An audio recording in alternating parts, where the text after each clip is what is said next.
Olá, mais uma quarta-feira, mais uma oportunidade para a gente refletir a palavra de Deus, o Evangelho, que sempre traz luz, que sempre acalma, que sempre traz respostas necessárias para as nossas angústias. Eu não sei se você está adaptado, está acostumado a ter a palavra de Deus sempre às mãos, quando você tem a Bíblia Sagrada e você se utiliza dela, claro, para estudo, para conhecimento, mas também para a oração, porque a função da palavra de Deus é trazer esse conforto, esse alívio espiritual para as nossas vidas. Eu me recordo que antes de entrar no seminário, muitas vezes em que eu me encontrava em situações difíceis, eu sempre recorria à Sagrada Escritura e sempre tinha alguma resposta dentro dela, sempre a palavra me consolou. Isso é muito bom, é muito importante. Um cristão, um seguidor de Jesus, precisa necessariamente ter contato com o Novo Testamento. O Antigo Testamento é muito importante, a gente conhece toda a história do povo de Israel, toda a história do povo de Deus, porém, o Novo Testamento devem de ser textos que nós temos bastante contato. E hoje, nessa quarta, nesse dia tão especial, eu sempre costumo postar o vídeo de manhã, mas eu não consegui gravar, então estou fazendo essa tarde para soltar um pouquinho mais tarde, é a hora que você está vendo. Vamos partilhar o Evangelho de hoje. O Senhor esteja convosco, Ele está no meio de nós. Proclamação do Evangelho de Jesus Cristo segundo Mateus. Glória a vós, Senhor. Naquele tempo, disse Jesus aos seus discípulos esta parábola. O reino dos céus é como a história do patrão que saiu de madrugada para contratar trabalhadores à sua vinha. Combinou com os trabalhadores uma moeda de prata por dia e os mandou para a vinha. Às 9 horas da manhã, o patrão saiu de novo. Viu outros que estavam na praça, desocupados, e lhes disse: Ide também vós para a minha vinha, e eu vos pagarei o que for justo. E eles foram.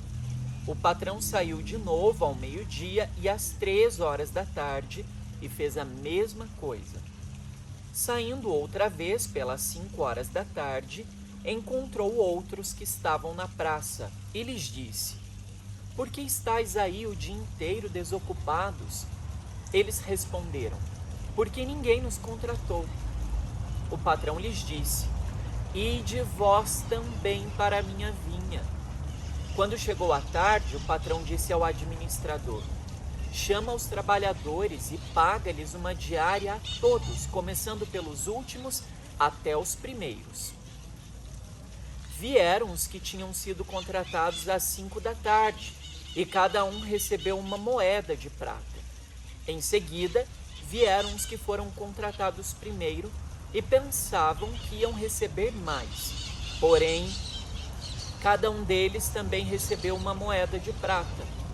Ao receberem o pagamento, começaram a resmungar contra o patrão. Estes últimos trabalharam 1 hora só, e tu os igualastes a nós, que suportamos o cansaço e o calor o dia inteiro. Então o patrão disse a um deles: Amigo, eu não fui injusto contigo. Não combinamos uma moeda de prata? Toma o que é teu e volta para casa. Eu quero dar a este que foi contratado por último o mesmo que dei a ti. Por acaso não tenho direito de fazer o que quero com aquilo que me pertence? Ou estás com inveja porque estou sendo bom? Assim, os últimos serão os primeiros e os primeiros serão os últimos. Palavra da salvação. Glória a vós, Senhor. Esse texto ele é tão encantador porque ele mostra que o agir de Deus é totalmente diferente do nosso humano. O modo como Deus olha para a sua criação, para o ser humano, é um olhar tão misterioso que nenhum ser humano consegue compreender. Jesus ele tenta transmitir isso dentro desse evangelho. Porque ele começa, aliás, o final desse evangelho é o coração de tudo. Quando ele diz que os últimos serão os primeiros e os primeiros serão os últimos. A lógica de Deus é totalmente oposta da nossa. Jesus vai contando essa parábola que é extensa, mas ela é muito rica de significados e sentidos. Havia um patrão que tinha uma obra e esse patrão contrata alguns homens para trabalhar nessa obra, logo antes, bem cedo. E esses empregados, eles vão, trabalham muito bem, ficam o dia inteiro trabalhando. Esse patrão é muito bom, ele encontra pessoas na rua e vai chamando elas para a obra. E todas elas aceitam.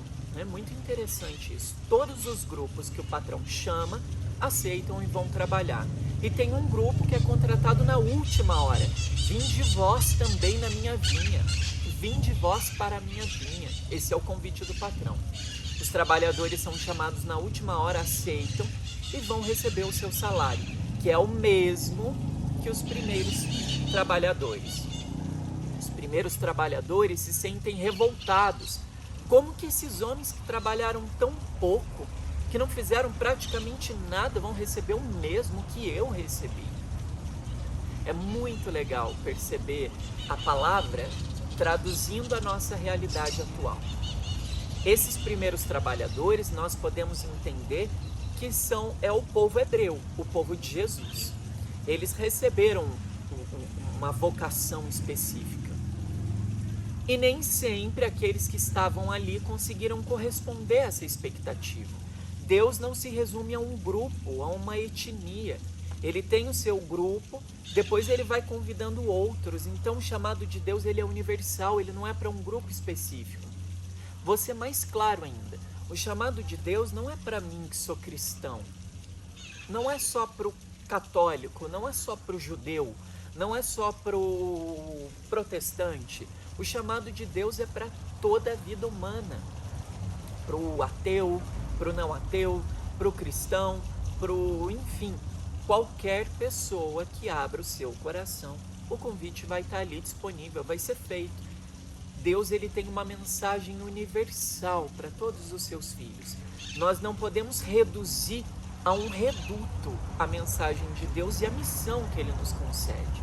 E nem podemos agir como aqueles primeiros funcionários que foram contratados e que se sentiram incomodados com a atitude deles. Esses primeiros homens que ficaram incomodados, muitas vezes têm essa característica que nós temos. Mas eu sou católico, mas eu participo da celebração, eu participo da missa, eu participo do meu grupo, eu trabalho há anos na igreja. Essa pessoa que nunca apareceu aqui está querendo agora, depois de fazer tanta coisa errada. Então a gente vai muitas vezes tendo um complexo de superioridade, uma arrogância espiritual muito grande. E isso é um cuidado que a gente tem que ter. Porque senão a gente acha que porque a gente reza, porque a gente faz uma leitura na missa, a gente é melhor do que quem não reza, do que quem não faz leitura na missa. Estar na igreja, olha a Chica chegando aqui.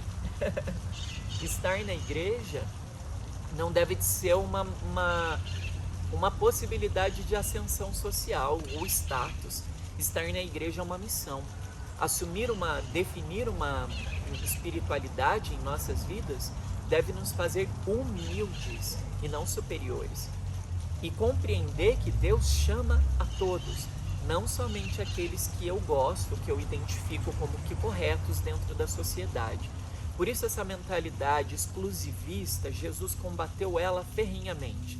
Os apóstolos, eles não compreendiam que a missão divina era essa, que o chamado de Deus era para todos. Eles entendiam que era apenas para o seu grupo, para libertar o seu grupo. Só que Deus, ele não faz uma obra pequena para um grupo pequeno. Deus, ele age no meio de todos, para todos. Vamos responder esse chamado ao longo da nossa vida. Permitir que Deus se manifeste ao seu modo, da sua maneira misteriosa, na vida de tantas pessoas. Não se considere uma pessoa acima das outras porque define uma espiritualidade, uma mística.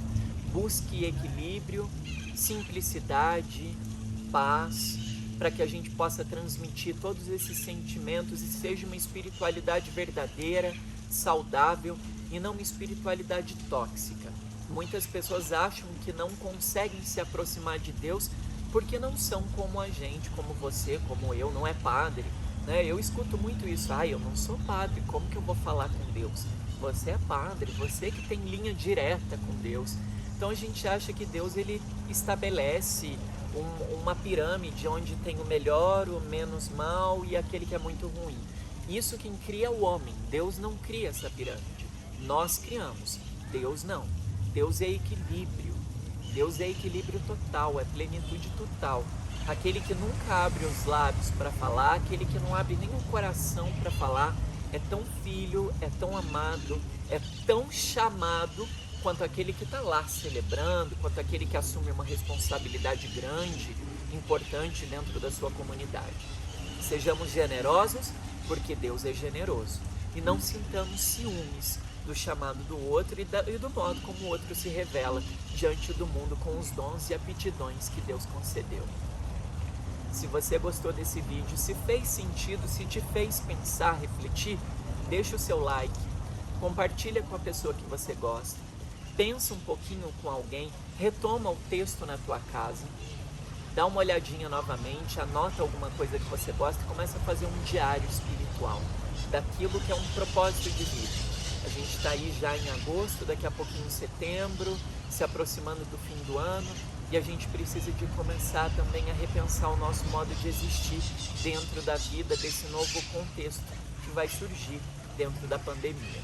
Deus te abençoe, muito obrigado pela tua atenção.